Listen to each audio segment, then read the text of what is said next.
नमस्कार, good morning, good afternoon, good evening. जिस समय आप यह लेक्चर ले रहे हो उस समय आपको यह बात है। तो मैं यह लेक्चर शुरू करने से पहले एक सीधी बात बता दे रहा हूँ कि यह मेरा आपसे वादा है कि जितना भी पढ़ाऊँगा आपको बिल्कुल 80 से 90% समझ में आएगा और 10% कुछ चीज़ें रहेंगी जो थोड़ा बहुत याद भी करनी पड़ेंगी। और किसी को 100% चीज़ें कभी भी समझ में तुरंत नहीं आती, वो 1 से 2 बार रिवीजन करनी पड़ती है और उसे अच्छे से समझना पड़ता है, पूरा ध्यान से लेक्चर लेना पड़ता है। तो ये पूरा लेक्चर लेने के बाद आप अनुमान कर पाएंगे कि त्रिभुज से काफ़ी चीज़ें मतलब लगभग 90% चीज़ें आपसे हो जाएंगी। 10% आपको जब दोबारा रिवीजन करेंगे तब आपको 100% चीज़ें प्राप्त होंगी। 90% आपको पढ़ते पढ़ते मिल जाएंगी। झूठ नहीं बोल रहा कि इसी से सब कुछ 100% एक ही दार में हो जाएगा। सच्चे से बोल रहा हूँ, कम से कम 80 से 90% आपको इसी में समझ में आ जाएगा और फिर 10-20% आपको रिवीजन करना पड़ेगा। तो चलिए शुरू करता हूँ। एक कॉन्सेप्ट तो एक एक करके क्लियर हो जाएगा। तो शुरू करता हूँ समय ना लेते हुए। तो पाइथागोरस प्रमेय पिछले क्लास में हमने बहुत अच्छे तरीके से बताया हुआ है कि त्रिभुज क्या है, कैसा बनता है। अब पाइथागोरस प्रमेय, अब त्रिभुज पे एक प्रमेय पाइथागोरस प्रमेय है। इस प्रमेय की क्या विशेषताएं हैं, ये किस पर लागू होती है, तो इसे डिस्कस करते हैं। क्योंकि आप त्रिभुज का कोई भी सवाल करने जाओ 50% पाइथागोरस प्रमेय से संबंधित कुछ न कुछ कहीं ना कहीं पॉइंट लगा हुआ रहेगा। अगर समकोण त्रिभुज आ गया तो समझ लो 90% तो पाइथागोरस प्रमेय कहीं ना कहीं लगेगी ही लगेगी। तो पाइथागोरस प्रमेय एक समकोण त्रिभुज के कर्ण का वर्ग अन्य दो भुजाओं के वर्गों के योग के बराबर होता है। पाइथागोरस प्रमेय कह क्या रहा है? पाइथागोरस प्रमेय यह कहती है कि कोई भी समकोण त्रिभुज है तो त्रिभुज कैसा होना चाहिए? समकोण त्रिभुज। पाइथागोरस प्रमेय के लिए पहले त्रिभुज बनाओ जो समकोण हो। तो ये समकोण त्रिभुज बन गया। इसका मान कितना है? 90 अंश। तो 90 अंश समझिए ये इस तरीके का प्रतीक बना रहता है। तो यह प्रतीक 90 अंश को प्रदर्शित करता है। जो नीचे आधार होता है बेस, तो इसे हम बेस कहते हैं, नीचे आधार को बेस। और इसे परपेंडिकुलर लंब कहते हैं, एल से डिनोट करते हैं। और इसे कर्ण कहते हैं। ठीक, इसे क्या कहते हैं? कर्ण, हाइपोटेनियस कर्ण कहते हैं। ठीक, तो हाइपोटेनियस एच। अब कहते हैं पाइथागोरस प्रमेय यह कहती है कि समकोण त्रिभुज में जो कर्ण होता है, सबसे बड़ी भुजा 90 अंश के सामने वाली भुजा जो होती है, सबसे बड़ी भुजा होती है, वो कर्ण कहलाती है। सबसे बड़ी भुजा का जो स्क्वायर है अन्य दो भुजाओं के स्क्वायर के योग के बराबर होगा। तो जैसे अन्य दो भुजा स्क्वायर के योग के बराबर होगा, मतलब सबसे बड़ी भुजा कौन सी है? सी। सबसे बड़ी भुजा कौन सी है? सी। यहाँ पर एक गलत लिखा, सबसे बड़ी भुजा कौन सी है? सी। और अन्य दो भुजाएं कौन सी हैं? ए और बी। तो अन्य ए और बी के भुजाओं के वर्गों के योग के बराबर होगा। ठीक, अन्य दो भुजाओं के वर्गों के योग के बराबर होगा। तो कर्ण का स्क्वायर बराबर लंब का स्क्वायर और प्लस बेस का स्क्वायर। तो कर्ण का स्क्वायर लिख लीजिए, जो कर्ण है, कर्ण का स्क्वायर इक्वल टू लंब का स्क्वायर प्लस बेस का स्क्वायर। बेस का मतलब आधार का स्क्वायर। अब इतना तो समझदार होंगे ही अगर आप मैथ पढ़ रहे हैं। अब यहाँ से आप समझ लीजिए ये फार्मूला गलत हो गया है, तो आप इसे कर लीजिए। यहाँ पे बी रहेगा, यहाँ पे सी रहेगा। ठीक, अब यहाँ पे समझिए, अगर हम 5 के स्क्वायर करते हैं तो 5 का स्क्वायर 25 और प्लस बराबर 4 का स्क्वायर 16 प्लस 3 का स्क्वायर 9, 16 9 25। अगर ये दायां पक्ष बायां पक्ष बराबर हैं तो समझ लीजिए कि पाइथागोरस प्रमेय लगी हुई है। ठीक, अब आगे का समझते हैं पाइथागोरस प्रमेय में कुछ है जो आप पढ़ लीजिए एक मोटा मोटा, ताकि आप देख के समझ सकें। अगर एक भुजा 12 है, दूसरी 5 है, तीसरी 13 है, तो इसका मतलब पाइथागोरस प्रमेय लागू होगी। ये कुछ पाइथागोरस प्रमेय के उदाहरण हैं, आप इन्हें मोटा देख लीजिए, नज़र में फेर लीजिए, ताकि आपको देखते ही इन भुजाओं का अगर स्क्वायर कर दिया जाए तो इन शेष दो भुजाओं के स्क्वायर के योग के बराबर होगा। पढ़ लेंगे तो आपको मोटा मोटा अंदाज़ा हो जाएगा। इन्हें रटना नहीं है, समझ लीजिए, दिमाग में बैठा लीजिए, आपको देखते ही एक अनुभव प्राप्त हो जाएगा। ठीक, चलते हैं अगला नेक्स्ट। अब समझते हैं त्रिक नियम। त्रिक के जो कुछ गुण हैं और उसके क्या क्या गुण हैं तो समझते हैं। त्रिक का जो गुण होता है, किसी से भी गुणा करेंगे तो सब भुजाओं में गुणा करेंगे। मतलब जैसे 3 4 5, जैसे यहाँ पर दिया 3 4 और 5, तो अगर इसमें 2 से गुणा करेंगे, गुणे 2, तो इसमें भी इसमें भी इसमें भी, मतलब 6 8 10, तो ये भी पाइथागोरस प्रमेय के अनुसार यह समकोण त्रिभुज होगा। ठीक, अगर भाग देंगे इसमें किसी से तो इसमें भी उसी हिसाब से भाग देंगे। जैसे 5 12 13 है, एक पाइथागोरस है, अब इसमें 2 से गुणा करेंगे तो सभी भुजाओं में करेंगे 10 24 26, तो ये भी पाइथागोरस के नियम को फॉलो करते हुए समकोण त्रिभुज बनाएगी, समकोण त्रिभुज बनाएगी। अगर यदि समकोण त्रिभुज की 2 भुजाएं ये दी हुई हैं तो तीसरी भुजा बताओ। अब 2 भुजाएं 3.5 √3 और 12 √3 दी हुई है, तो यहाँ पे 3.5 दिया है, यहाँ पे 12 दिया हुआ है, तो मूल त्रिक के अनुसार 7 24 25। ठीक, 2 से भाग करेंगे तो ये हो जाएगा, 2 से भाग करेंगे 3.5 हो गया, और यहाँ पे 12 हो गया, और 25 का मतलब 12.5 हो गया, 12.5 हो गया, 12.5। तो इसका मतलब ये यहाँ पे आ गया सीधे से √3 से गुणा कर दिया, 2 से भाग दे दिया। 7 24 25 है, अगर किसी में गुणा होगा तो सभी संख्याओं में होगा, एक में गुणा नहीं होगा। अगर भाग होगा तो एक में होगा, सभी में होगा, एक में बस नहीं होगा। तो तीनों भुजाओं में जो होगा, तीसरी भुजा पूछ लिया तो हमें पता है कि 7 24 अभी मैं बताया था कि आप थोड़ा थोड़ा देख लीजिए मोटा मोटा, तो आपको थोड़ा अनुमान हो जाएगा कि पाइथागोरस 7 24 25 ये क्या है। ये पाइथागोरस प्रमेय के अनुसार समकोण त्रिभुज की भुजाएं हैं, जिसमें बड़ी वाली भुजा क्या होती है, कर्ण, और शेष छोटी भुजाएं होती हैं। इसमें अब यहाँ से हमें दिख रहा है कि √3 से गुणा 2 से भाग किया गया, 2 से भाग दे दिया गया, √3 से गुणा किया गया है। तो इसी में अनुसार 25 में भी करेंगे, तो 25 में 2 से पहले भाग किया तो 12.5 आ गया, और फिर √3 से गुणा किया गया है, √3 से गुणा किया गया, जिससे तीसरी भुजा निकल कर आ गई है। उम्मीद करता हूँ आपको अच्छे से एक कंसेप्ट समझ में आया होगा। आप इसे एक बार और रिवाइज करेंगे अच्छे से तो समझ में आ जाएगा। आप इस चित्र से देख सकते हैं। आगे चलते हैं। यदि एक समकोण त्रिभुज की 2 भुजाएं 14 और 21 हैं तो तीसरी भुजा ज्ञात कीजिए। एक भुजा 14, एक भुजा 21 है, तो मैं बताया हूँ कि तीसरी भुजा ज्ञात कीजिए। तीसरी भुजा के अनुसार यहाँ पे रूट लगा के ज्ञात करेंगे। इस 21 का स्क्वायर प्लस 14 की स्क्वायर। ठीक, अब इसमें साफ साफ कह दिया समकोण त्रिभुज। समकोण त्रिभुज में अगर कह दिया है तो अगर हम चाहें तो जितना इससे भाग करेंगे इतना इससे भाग करेंगे। अब इतना इसका स्क्वायर करके जोड़ना हमें, मान लो स्क्वायर करके जोड़ना नहीं आ रहा, इसे हम छोटे भागों में तोड़ लेंगे। पहले इसमें 7 से भाग देंगे तो ये 2 हो जाएगा और ये 3 हो जाएगी। अब 7 से भाग किया गया है, 7 से फिर जब निकालेंगे तो 2 का स्क्वायर 4 प्लस 3 का स्क्वायर 9, 9 4 13, √13 आ गया, और 7 से भाग दिए थे तो 7 से गुणा कर लेंगे, यह इसका मान आ गया।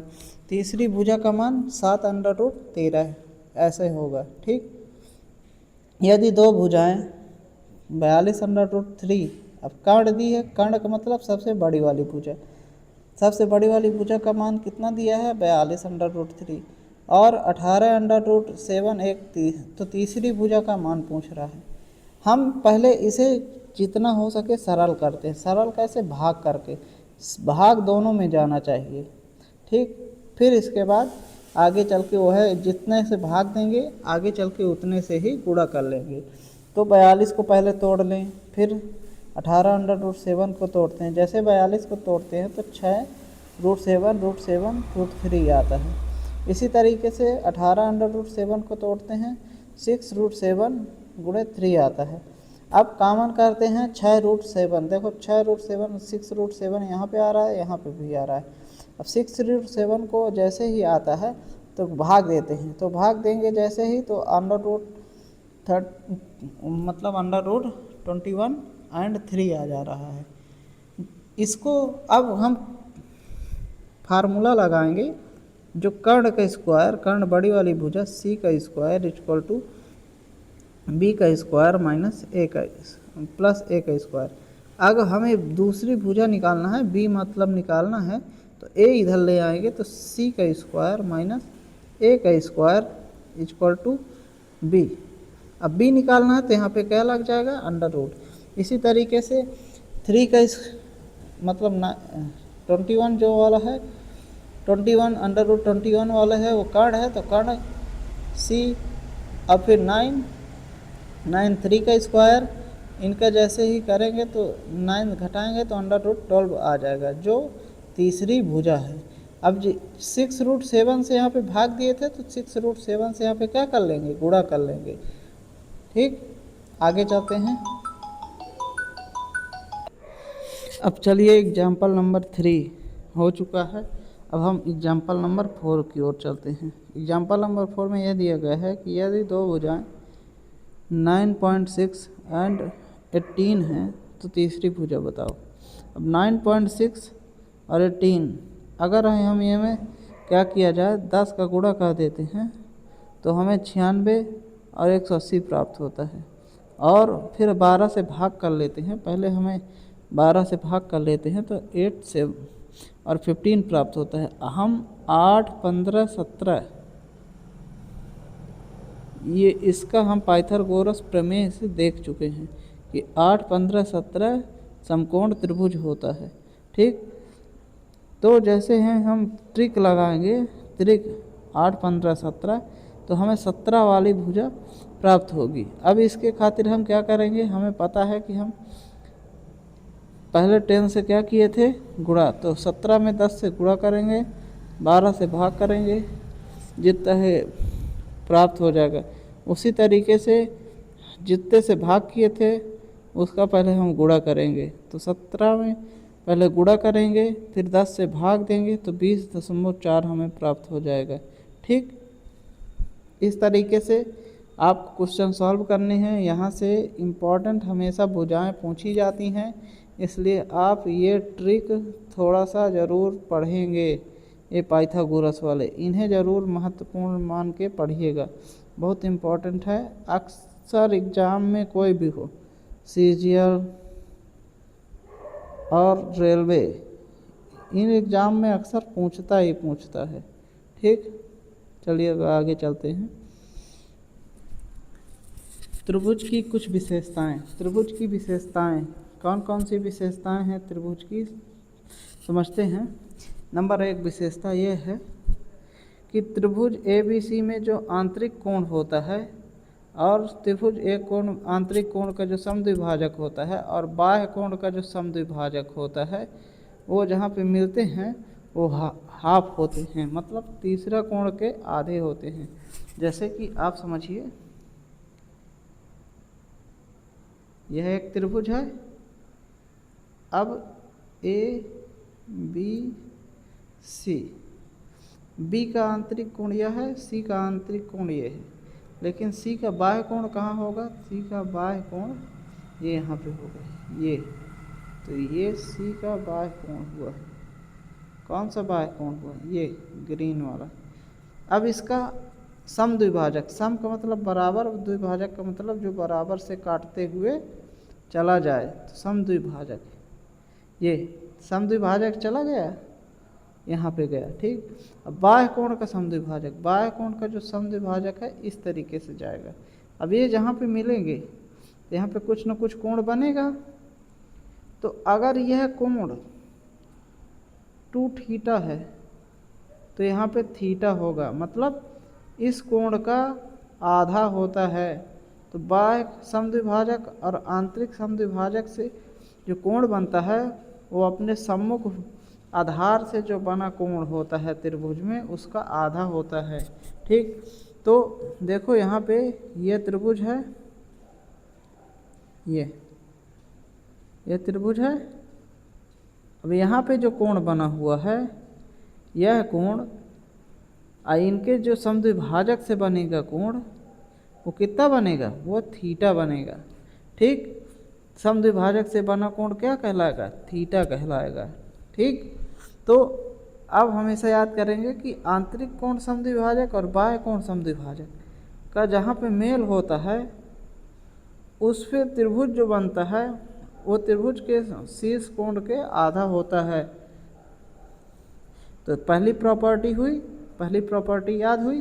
चलिए एक बार फिर से रिवाइज कराता हूँ कि ये आधार है, आधार में जो एक कोण समद्विभाजक और उसके जस्ट आधार वाली भुजा के सम्मुख बाह्य कोण समद्विभाजक जहाँ पे मिलेंगे वहाँ पे जो कोण बनेगा वो शीर्ष पर बने कोण का कितना होगा, आधा होगा। ये शीर्ष है, आधार से बना शीर्ष, इसके कोण का जो बना है वो आधा होगा, यही कहा गया है इसमें, ठीक।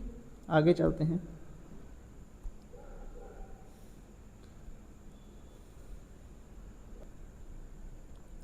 अब अगली प्रॉपर्टी से संबंधित कुछ पहले महत्वपूर्ण सेकंड प्रॉपर्टी से अब इस प्रॉपर्टी स्टार्ट करने से पहले आप एक बात समझेंगे। पहले त्रिभुज के बारे में थोड़ा सा समझ लीजिए। ये है त्रिभुज, ठीक।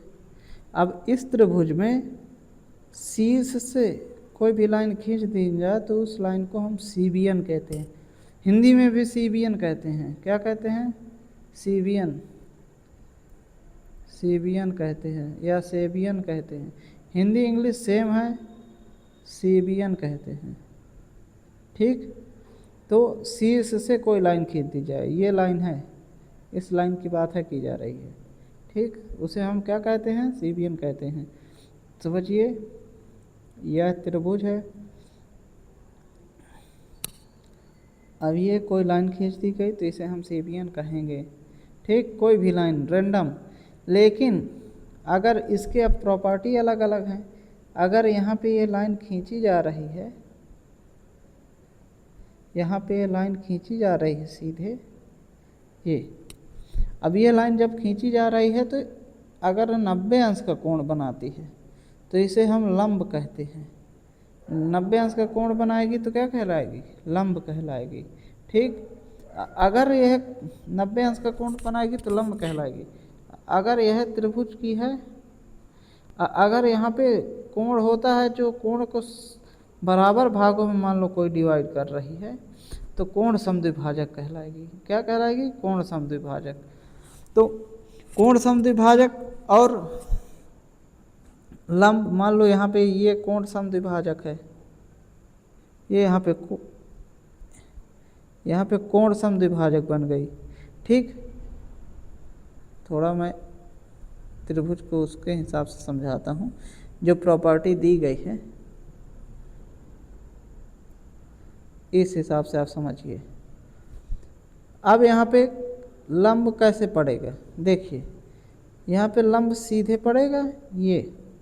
ये 90 अंश का कोण बनाया तो ये लंब कहलाएगी, लेकिन कोण समद्विभाजक इस तरीके से बनेगा तो ये बराबर बराबर कोणों में दोनों को डिवाइड करेगा। तो उनके बीच में यह कोण बन रहा है, इस कोण को हमें निकालना है। तो ये कोण कैसे निकलेगा, यह कोण का जो फार्मूला होता है,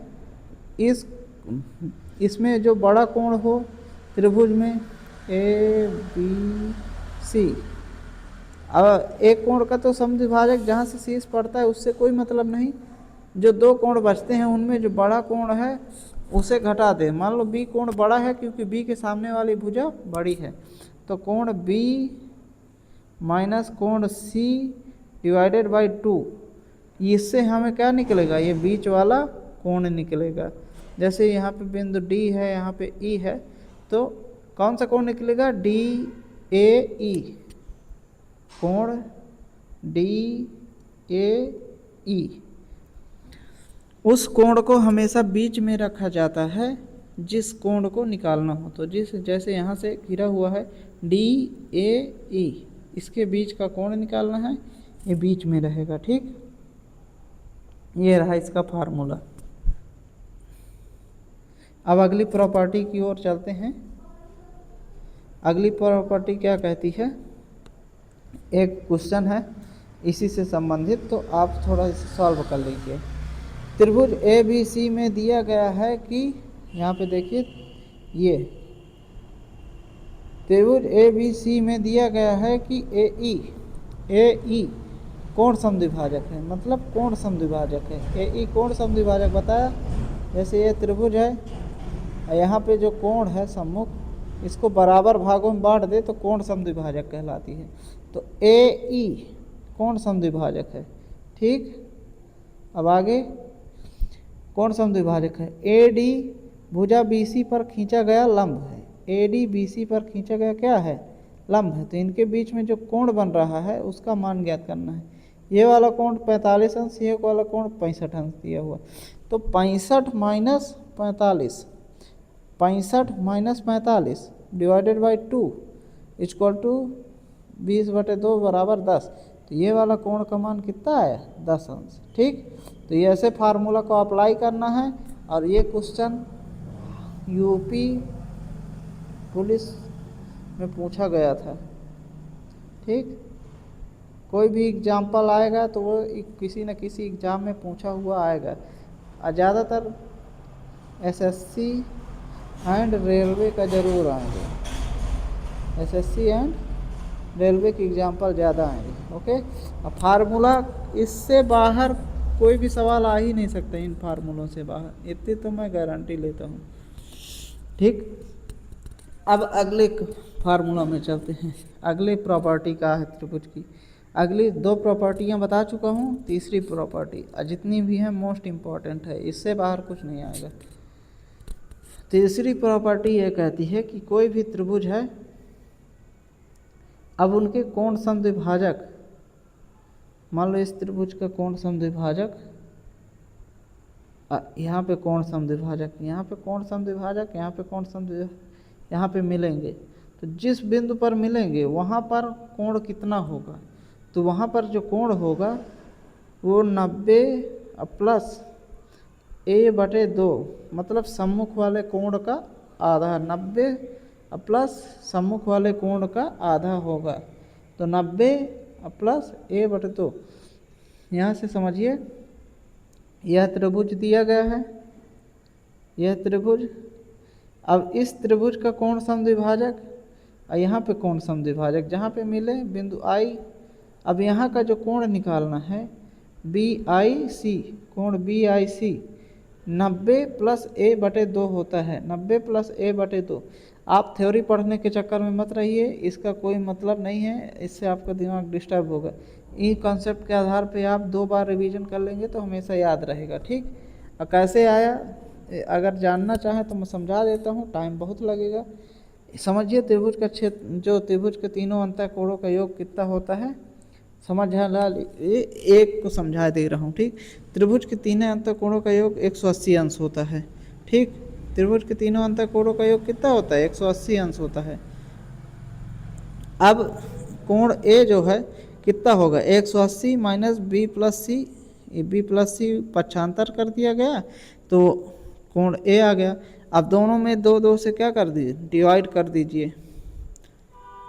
बी प्लस सी अगर हमें निकालना है, दोनों से हम क्या करेंगे, इसको 2 से डिवाइड कर देंगे इधर से। अब 2 से डिवाइड करने का मतलब क्या होगा, हाफ कोण आएगा। कैसे, समझ में आपको नहीं आ रहा होगा, मैं अभी बताता हूँ। 2 से डिवाइड कैसे करना है, ये कोण है। अब समझिए, ये जो कोण है तो ये भी अपने आप में एक त्रिभुज बना रहा है यहाँ पे ये। तो अगर इसमें कोण आई जिसे हम BIC कहते हैं, और प्लस ये कोण B/2, ये C/2 इक्वल टू 180 होगा। तो कोण B/2 प्लस C/2 180 होगा यहाँ पे प्लस में, तो उधर जाकर क्या हो जाएगा, माइनस हो जाएगा। तो ये B प्लस C/2 हो रहा है अब 180 में।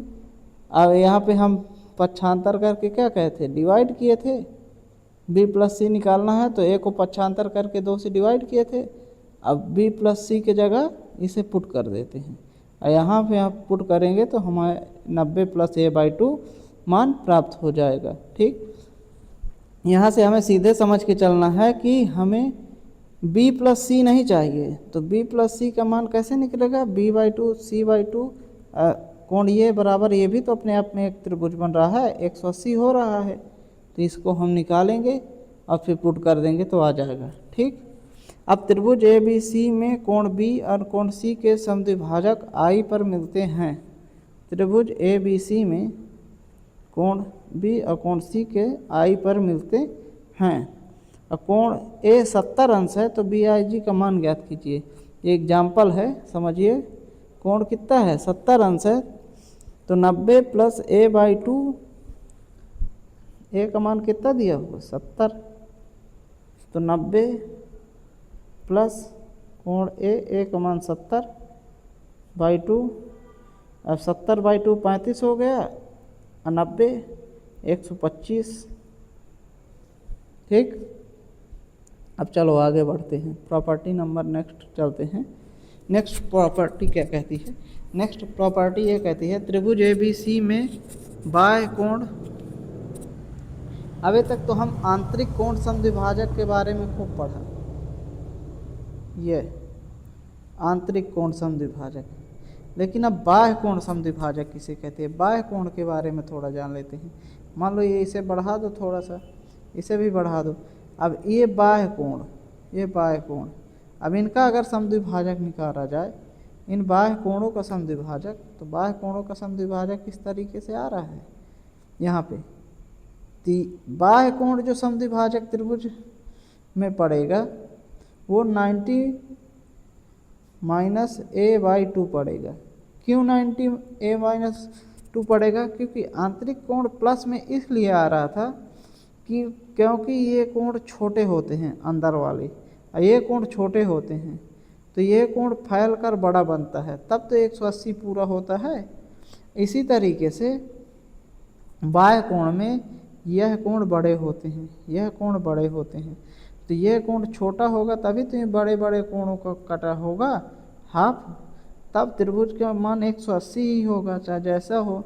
तो बाह्य कोणों में ये कोण बाह्य कोण बड़े होते हैं, इसलिए यह का मान छोटा आना चाहिए। तो छोटा आने के लिए 90 A/2 माइनस A/2 आता है, और यह कोण बड़ा, आंतरिक कोण समद्विभाजक में कोण बड़ा होना चाहिए, इसलिए 90 प्लस A/2 होता है। इस प्रॉपर्टी को याद रखिए, और यहाँ से एक क्वेश्चन चलो एग्जाम्पल कर लेते हैं, और यह एग्जाम्पल SSC CHSL का पूछा हुआ है। त्रिभुज ABC में बाह्य कोण B है और कोण C है के समद्विभाजक O पर मिलते हैं। ये O है, O पर मिल रहे हैं, बाह्य कोण समद्विभाजक पर मिलते हैं। यदि कोण A 80 अंश है, कोण A 80 अंश है, तो पूछा है BOC ये मान पूछा है, तो हमें फार्मूला पता है, बाह्य कोण समद्विभाजक है 90 80 डिवाइडेड बाई 2, कोण यहाँ पे O होगा, O इक्वल टू 80/2 14 होगा, 90 में से 14 माइनस 15 50 प्राप्त हुआ। ठीक, तो BOC कितना प्राप्त हुआ, 50, यह इसका आंसर। अगली प्रॉपर्टी पे चलते हैं। मैंने 4 प्रॉपर्टी बहुत अच्छे तरीके से बता दी है। अगर आपको कोई भी प्रॉपर्टी समझ में नहीं आई तो आप कमेंट में पूछ सकते हैं, मैं उसे नेक्स्ट लेक्चर में अच्छे से एक्सप्लेन करूँगा।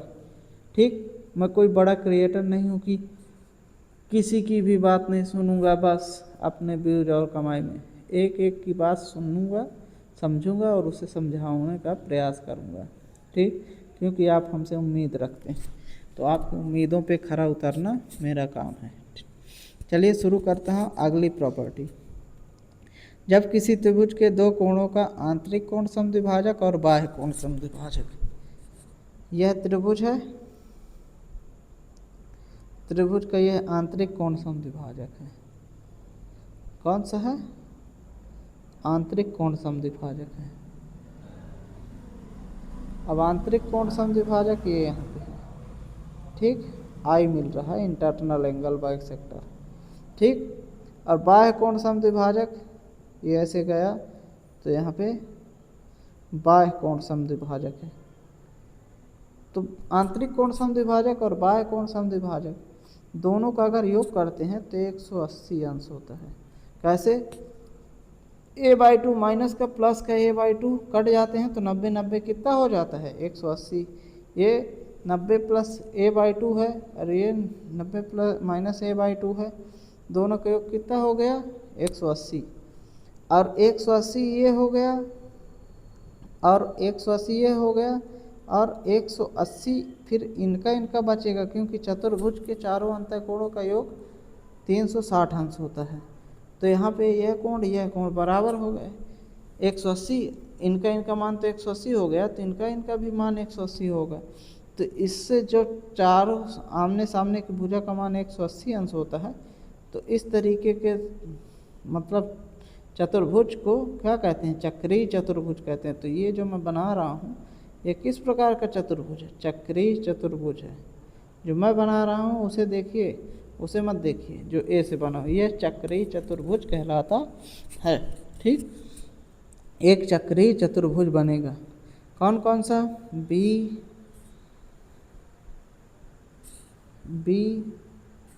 आई यहाँ पे है, BICO मैं यहाँ पे बनाया हूँ, वही है चक्रीय चतुर्भुज। देख लीजिए एक बार फिर, ये चक्रीय चतुर्भुज कम समझ में आएगा, लेकिन जब चतुर्भुज पढ़ाऊँगा तब चक्रीय चतुर्भुज गारंटी लेता हूँ कि आपको 100% सही समझ में आएगा, ठीक। तो अभी ना समझ में आया हो तो आप इसे छोड़ के आगे भी बढ़ सकते हैं।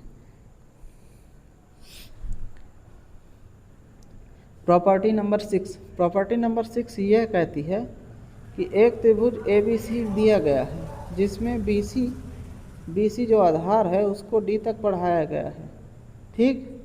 और एक कोण समद्विभाजक है तो BC को E तक मिलाया गया है, ठीक। ये यहाँ पे मिलाया गया है, यह क्या है? समद्विभाजक है। तो कोण की बात किया जा रहा है, तो कोण ABC प्लस कोण ACD।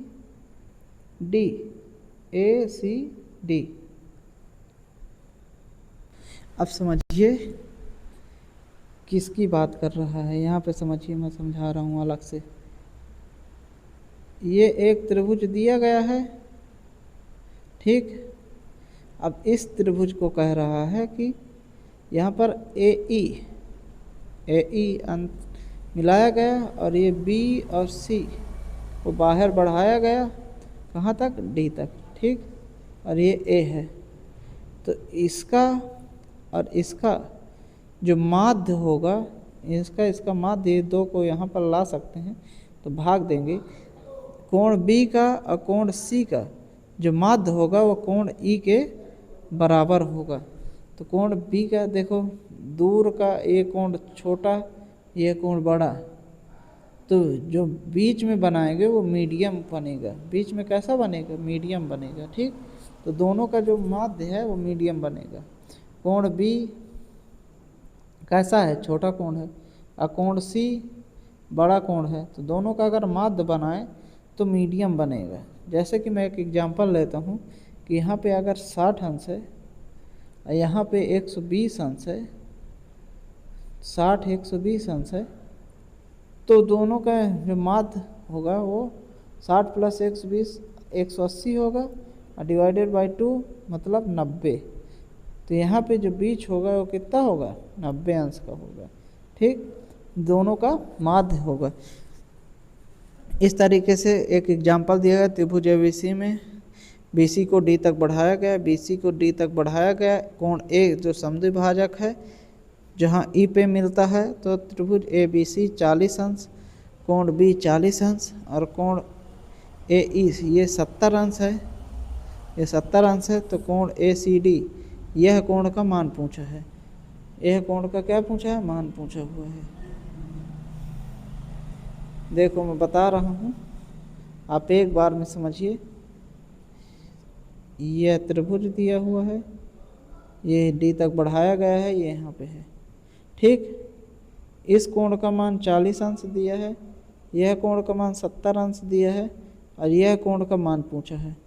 तो इसका एवरेज 40 प्लस प्रश्नवाचक चिन्ह डिवाइडेड बाई 2 इक्वल टू 70 अंश। 2 यहाँ जाके गुणा होगा तो 140 अंश, फिर 40 प्लस प्रश्नवाचक चिन्ह। अब 40 इधर आके माइनस होगा तो कितना बचेगा, 100 अंश। मतलब प्रश्नवाचक चिन्ह जहाँ पे इस सी का मान पूछा है वह उसका मान कितना है, 100 अंश, ठीक। उम्मीद करता हूँ आपको काफ़ी अच्छे तरीके से समझ में आ रहा होगा, आप लेक्चर को एंजॉय कर रहे होंगे। इससे बाहर कोई फार्मूला से सवाल नहीं आने वाला है, इसी फार्मूलों पे सवाल आएगा, ठीक। आप मॉक लगा लीजिए, इन्हीं पे सवाल पूछे जाएंगे, ठीक। आगे चलते हैं। प्रॉपर्टी नंबर 7, प्रॉपर्टी नंबर 7 ये कहती है कि त्रिभुज में दिया गया है ओ जो शीर्ष लंब है, मतलब ओ क्या है, शीर्ष लंब। शीर्ष लंब किसे कहते हैं, जैसे ये त्रिभुज है और त्रिभुज के शीर्ष से बेस पर लंब बढ़ा दिया जाए तो उसे शीर्ष लंब कहते हैं। तो ए बी का जो स्क्वायर है, यहाँ पे ओ सी बी भी मिलाना है, ठीक। तो यहाँ से समझिए जो ए बी का स्क्वायर है, ए बी का स्क्वायर, तो यहाँ पे बड़ी वाली भुजा का स्क्वायर तो हो गया, तो अब यहाँ पे छोटी वाली भुजा का स्क्वायर होगा, जस्ट इसके विपरीत साइड। तो ए बी का स्क्वायर जो होगा प्लस ओ सी का स्क्वायर। इसी तरीके से अब देखो यहाँ पे बड़ी वाली भुजा का स्क्वायर बराबर ए सी का जो स्क्वायर होगा वो यहाँ पे छोटी वाली भुजा का स्क्वायर ओ सी का।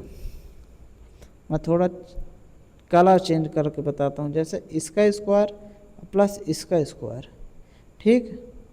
और यहाँ पे समझिए इसका स्क्वायर प्लस इसका स्क्वायर, इनका स्क्वायर आपस में क्या होंगे, बराबर होंगे, ठीक। यह प्रॉपर्टी है त्रिभुज की, याद रखिए। इससे आजकल इसी तरह की प्रॉपर्टियों से सवाल बनते हैं। अब वो ज़माना चला गया जी हाँ, लुसुर फुसुर सवाल बना देते थे, कोई भी सीजीएल निकाल लेता था। अब बहुत टफ एग्ज़ाम आता है, लोग 5-5 साल तैयारी करते हैं फिर भी नहीं हो रहा। अच्छे से आप पढ़िए, रिवीजन करिए, इधर उधर की बातों पर मत रहिए, तो आपका पक्का सिलेक्शन होगा। अब इसी पे आधारित एक सवाल है, ठीक। यहाँ पे क्वेश्चन दिया हुआ है। क्वेश्चन इस तरीके से है कि ए बी जो दिया है उसका मान ज्ञात करना है। तो ये हो गया मान ज्ञात करने वाला। अब दिया है ओ सी का मतलब ये 6 है, ठीक। ओ सी 6, ओ बी कितना दिया हुआ है, 5। ये ओ बी है, ये 5 दी हुई है, ठीक। ए सी 8 है। अब इसी फार्मूले में रख देंगे तो आ जाएगा। और ये क्वेश्चन ग्रुप जो पूछा गया है, ये ग्रुप डी का पूछा हुआ है, ग्रुप डी का। अब पूछते होंगे सर आप कैसे बता दे रहे हैं। सर ने एक एक करके टाइप किया हुआ है, इसे बनाया है, तो समझ लीजिए कितनी मेहनत लगी होगी, तो इतना याद हो जाता है, ठीक। आगे चलते हैं। नेक्स्ट, अब मैंने CBN बता दिया था। अब हाइट किसे कहते हैं, त्रिभुज की ऊंचाई किसे कहते हैं।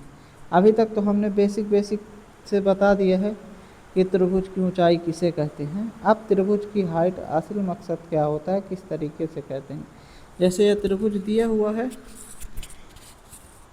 जो त्रिभुज के शीर्ष से बेस पर परपेंडिकुलर डाली जाती है, मतलब उसे ऊंचाई कहते हैं। परपेंडिकुलर यहाँ पे डाल दिया गया त्रिभुज के शीर्ष से, उसे क्या कहेंगे, ऊंचाई कहेंगे। ये त्रिभुज है, त्रिभुज के शीर्ष से परपेंडिकुलर, तो ये इसकी क्या हो गई, ऊंचाई। अगर इस बेस से परपेंडिकुलर डाल दी जाए तो यहाँ पे AC की क्या हो जाएगी, ऊंचाई, AB की क्या हो जाएगी, ऊंचाई। अभी तो ये किसकी है, BC की ऊंचाई है। ठीक, अगर मान लो हमेशा ऊंचाई कहाँ पर होगी, परपेंडिकुलर, वो चाहे बाहर डॉट डॉट करके ऐसे डॉट डॉट करके बाहर जहाँ बढ़ाना पड़े, ये इस तरीके से बाहर बढ़ाई गई तो ये बाहर से नापी जाएगी, तो ये क्या कहलाएगी, ऊंचाई। लेकिन ऊंचाई कैसी होगी, हमेशा लंबवत होगी। जैसे कोई त्रिभुज इस तरीके से बना दिया गया, अब यहाँ पे ऊंचाई पूछ रहा है, तो यहाँ पे ये जो परपेंडिकुलर डाला जाएगा तो ये क्या कहलाएगा, ऊंचाई कहलाएगा, परपेंडिकुलर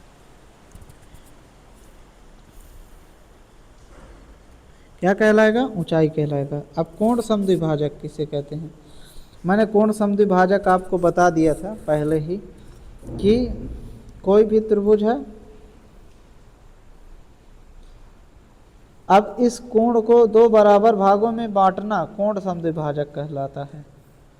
अगर मान लो ABC, अगर हमें कह दे कि C का कोण समद्विभाजक, तो C का ये है, और इसको दो बराबर भागों में बांट देंगे तो इस C का कोण समद्विभाजक हो जाएगा।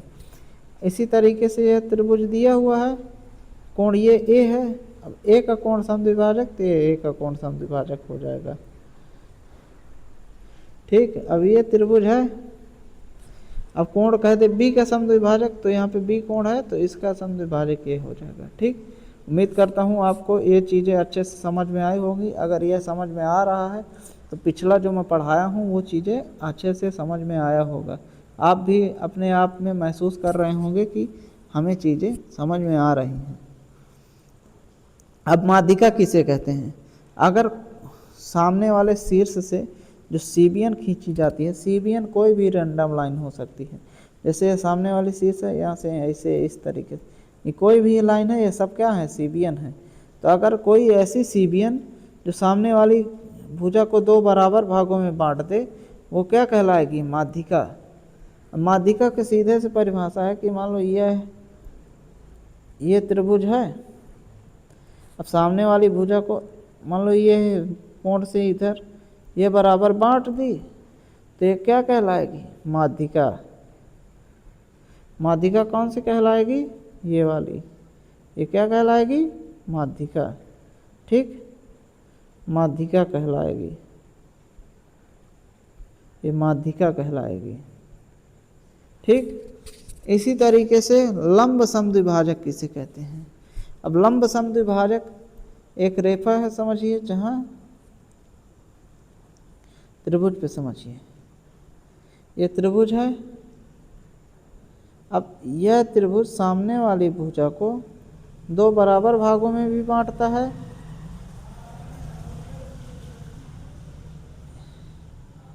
ये त्रिभुज है, सामने वाली भुजा को दो बराबर भागों में भी बांटता है, और प्लस यहाँ पे कोण को भी बराबर भागों में बांटता है। ठीक, तो परपेंडिकुलर होगा सामने, और समद्विभाजक मतलब बराबर भागों में बांटता है। ठीक, और कोण को बराबर भागों में बांटे चाहे ना बांटे, लेकिन सामने वाली जो भुजा है जिसको बराबर भागों में बांटता है वहाँ पे कैसा हो, परपेंडिकुलर हो, तो लंब समद्विभाजक, लंब और बराबर भागों में बांटा तो समद्विभाजक, लंब समद्विभाजक कहलाता है। ठीक, अगला चलते हैं, सीबियन। सीबियन मैंने बता ही दिया है पहले, ये कुछ पॉइंट हैं, कुछ बच्चे बोल रहे थे कि सर ऐसे से आप समझा रहे हैं, शुरुआत का लेक्चर समझ में नहीं आया, तो मैंने सोचा कि चलो इन प्रॉपर्टियों को बता देता हूँ, फिर बाद में चीज़ें पीछे का मतलब शुरुआती लेक्चर आप देख लेंगे तो और अच्छे से क्लियर हो जाएगा। ठीक, ABC इस तरीके से दिया हुआ, सीबियन कोई भी लाइन, मान लो ये खींच दी गई, सीबियन एक सीबियन कुछ भी है, सीबियन कहलाएगी, सीबियन कुछ भी है। ठीक, अब आगे त्रिभुज को विषमबाहु त्रिभुज है, उसमें कुछ प्रॉपर्टी दी गई हैं तो उसे समझ लेते। दिया गया है कि जो AC कोण है वो AB से AC जो भुजा है, ये क्या है, भुजा, तो ये भुजा AB से क्या है, बड़ी है। तो कोण का भी अनुपात जस्ट अपोजिट होगा, मतलब AC के सामने वाली जो कोण होगा वो बड़ा होगा। तो जो भुजा बड़ी उसके सम्मुख कोण भी बड़ा होता है, तो वह बड़ा हुआ। ठीक, अब दिया गया है कि परपेंडिकुलर डाले गए हैं, कोण B और C कोण में सबसे बड़ा कोण B के निकट होगा।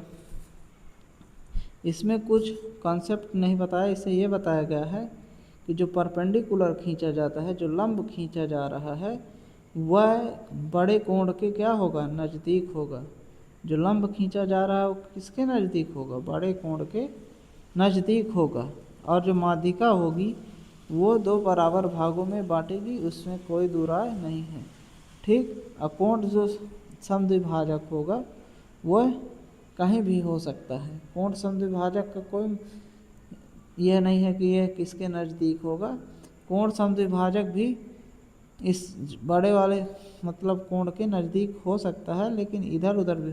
लेकिन जो लंब लंब है, परपेंडिकुलर हाइट जिसे कहते हैं, वह बड़े वाले कोण के नज़दीक होगा। अभी और अच्छे से मैं क्लियर कर दे रहा हूँ।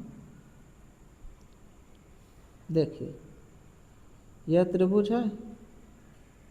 अब इस त्रिभुज की भुजा ये बड़ी है। ठीक, तो अगर परपेंडिकुलर खींचे तो ये यहाँ पे परपेंडिकुलर आ रहा है, तो ये बड़े वाला कोण, जो बड़ी भुजा उसके सम्मुख कोण बड़ा होता है, तो उसके सामने होगा। ठीक, और जो कोण समद्विभाजक है वो कहीं भी हो सकता है, लेकिन जो लंब समद्विभाजक है वो बड़े वाले कोण के नज़दीक होगा।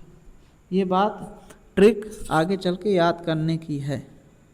ठीक, अब कुछ अन्य रिजल्ट देख लेते हैं कि कोई भी त्रिभुजानामा आकृति है, आपस में जुड़े हुए हैं, तो उनका योग 180 अंश होता है। ये जैसे ये त्रिभुजानामा जुड़े हुए हैं, सितारा कितने भी हो सकता है छोटे छोटे करके, तो उनका योग 180 हो सकता है। अब यह बाह्य कोण समद्विभाजक, मैं इसे चतुर्भुज में अच्छे से एक्सप्लेन करूँगा। फार्मूला यह कहता है कि जो बाह्य कोणों का योग है, इनके बाह्य कोणों का योग वह 180 अंश होता है। अब बाह्य कोणों का 180 अंश कैसे होता है, मैं ये चीज़ चतुर्भुज में अच्छे से एक्सप्लेन करूँगा, यहाँ पे नहीं मज़ा आ रहा। ठीक, तब तक के लिए आप अच्छे से रिवीजन करें, पढ़ते रहें। जय हिंद।